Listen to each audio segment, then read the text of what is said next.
Alors après, ça s'est arrangé.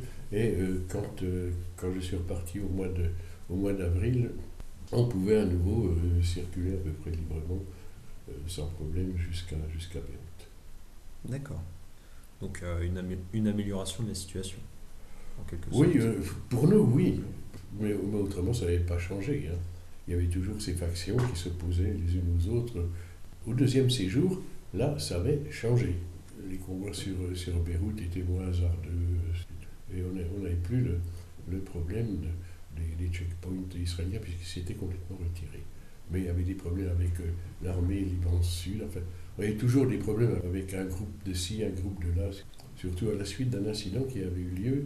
Les détachements militaires, hein, qu'ils soient ghanéens, qu'ils soient norvégiens, avaient pour mission essentielle de vérifier, de contrôler tout ce qui se passait. Alors, ils faisaient ouvrir les coffres pour voir s'il n'y avait pas d'armes. Il y a eu cet incident. Un médecin libanais ne voulait pas tellement ouvrir son coffre. Un Norvégien lui a tiré dessus et l'a tué. Les Libanais n'ont pas tellement apprécié ça. Est-ce que tu as trouvé que la finule avait un impact au Liban? On ne peut pas avoir d'effet négatif dès lors qu'on ne fait pas grand-chose. Et il faut bien dire qu'on ne faisait pas grand-chose. La mission des bataillons étrangers, alors on appelait les Norvégiens, le bataillon des Norvégiens c'était Norbat, les Ghanéens c'est Ganbat, les Italiens qui étaient chargés des hélicoptères, les Italbat, et les Frenchbat c'était nous. Alors je pense que sur le plan humain, on a quand même fait quelque chose, hein. On a d'ailleurs favorisé le commerce avec les commerçants qui se trouvaient au bord de la Shawi Street. Bon, ça les a tirés un peu de la misère. Et puis alors, il ne faut surtout pas oublier le rôle important, là, joué par le 17e régiment de génie parachutiste qui a procédé au déminage de la région, hein, et de Beyrouth. Ça a été très important et ils ont eu pas mal de pertes. Là aussi, j'ai des camarades qui ont préféré être plus performants. Moi, j'estimais que dès lors qu'on faisait très bien le travail qui nous était confié, on était utile. Le personnel de l'ONU à la FINUL, il y avait beaucoup de monde, je ne sais pas très bien à quoi ils servaient, des civils, hein, parce qu'il y avait toute une administration civile avec qui on entretenait de bonnes relations, mais enfin, moi, je pense qu'ils ne faisaient pas grand-chose. C'était à mon niveau, hein, maintenant, je ne savais pas tout.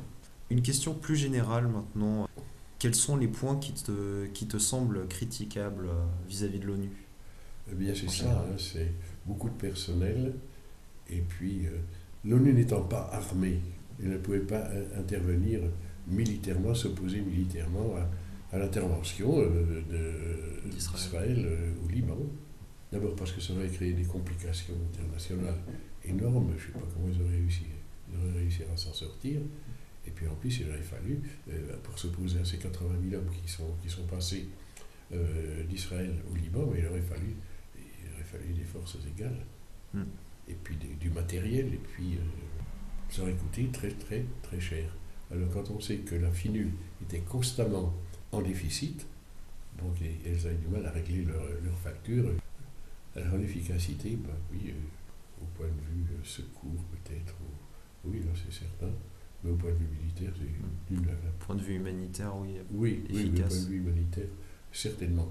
J'ai vu que là il y avait quelque chose de fait, mais au point de vue militaire, non.